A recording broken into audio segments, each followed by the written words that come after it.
Et après ces 2 années du coup de voyage, tu relances d'autres activités autour du fitness, de l'hôtellerie, de l'immobilier et beaucoup de digital. Avec moins d'énergie, parce que quand le compte il est plein, t'as moins d'énergie. Ouais. Non, c'est vrai, faire attention à ça.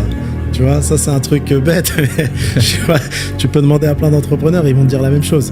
T'as un peu moins d'énergie, t'es un peu moins focus, donc c'est pour ça, faut se remettre à vivre en mode pauvreté si tu veux retrouver cette énergie, tu vois. Ouais. Mais non, j'investis beaucoup dans l'IMO. J'investis beaucoup dans l'IMO, j'achète des terrains, je fais plein de choses au Maghreb, tu vois. Ok.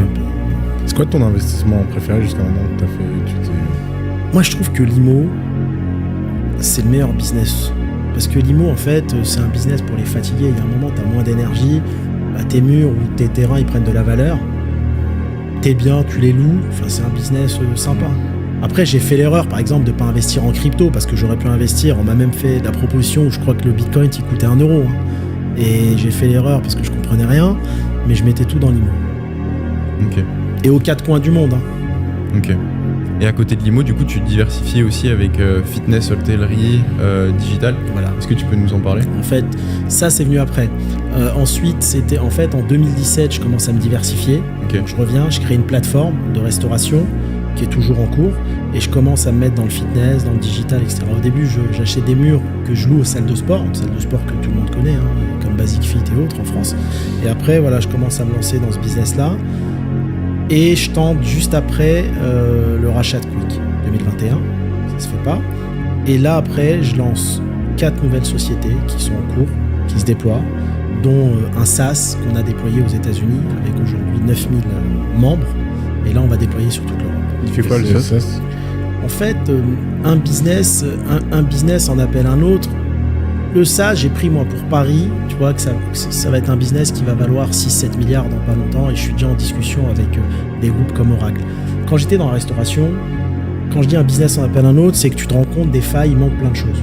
Et tu vois, j'ai plein de potes qui lancent des logiciels de caisse à l'époque, sauf que les logiciels de caisse, ils fonctionnent pas, ils lèvent des 100 millions, ils déposent le bilan 4 mois après, c'est merdique, ça fonctionne pas, ils ont pas l'expérience métier.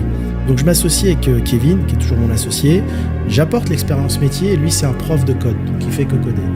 Et je lui dis en fait, on va bourrer un logiciel d'intelligence artificielle pour permettre aux restaurants d'avoir leur performance en temps réel. En fait, c'est comme un pilotage automatique dans un avion. Pour ceux qui ont déjà travaillé dans du snacking, tu vas pas avoir ton chiffre d'affaires. Tu vas avoir ton chiffre d'affaires, ton résultat, tes ratios et tes actions correctives.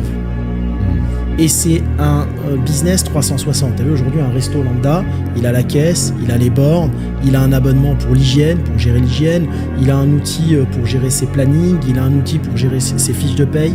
Nous, c'est tout en un. Et en France, tu as un problème, c'est que la plupart des grands groupes, ils déposent le bilan parce que le back-office coûte trop cher. Tu as vu, tu prends une chaîne lambda qui a 200 boutiques, tu vas au siège, ils sont presque 50 à bosser. Nous, on a automatisé tous les process de siège. Tout est automatisé. La compta, le contrôle de gestion, les reportings. Ça a été 7 ans de développement et peut-être une vingtaine de personnes à plein temps. Mais on l'a appelé Vision 2030, si tu veux, et c'est vraiment quelque chose très très complexe. T'as dépensé combien en investissement avant de pouvoir lancer le truc? Ça m'a pas coûté. Ça va pas trop cher? Non, j'ai mis les mecs, c'est une partie au Bénin, une partie en Inde, une partie à Casa qui contrôle, tu vois.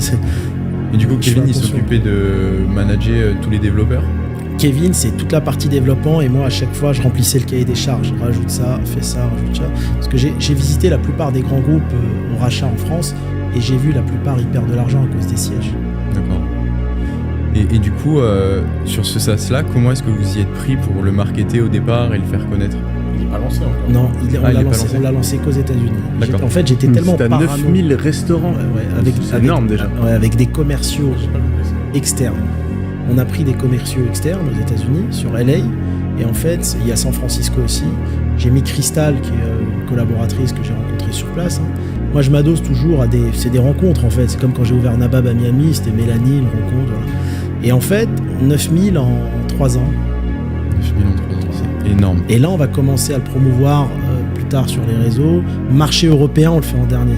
En fait, j'étais tellement un parano du fisc en France que je voulais même pas, tu vois, développer le truc. Et ça coûte combien, genre, c'est par emplacement ou par siège ou comment ça fonctionne? Par resto, mais quand tu prends un resto normal aujourd'hui en Europe ou aux États-Unis, les bornes c'est à peu près 300 balles par mois, la caisse c'est 100 €, l'hygiène c'est 150, le système de planning 150, en tout ils sont à peu près à 1000 €. Ouais.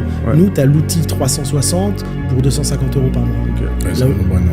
C'est gratuit, mais sauf que t'as tout le système de performance après qui est offert dans le pack. Mais quand tu plugs une chaîne, t'arrives, t'as une chaîne qui a 1000 restos. Ouais, ça va vite. Tu fais tout de suite 1000 fois 250. Donc là, des restaurateurs français qui nous écoutent, ils peuvent pas encore utiliser. On attend la commercialisation, mais ça va être courant 2025 Attends, 250 par mois ou par an? par mois. Par mois.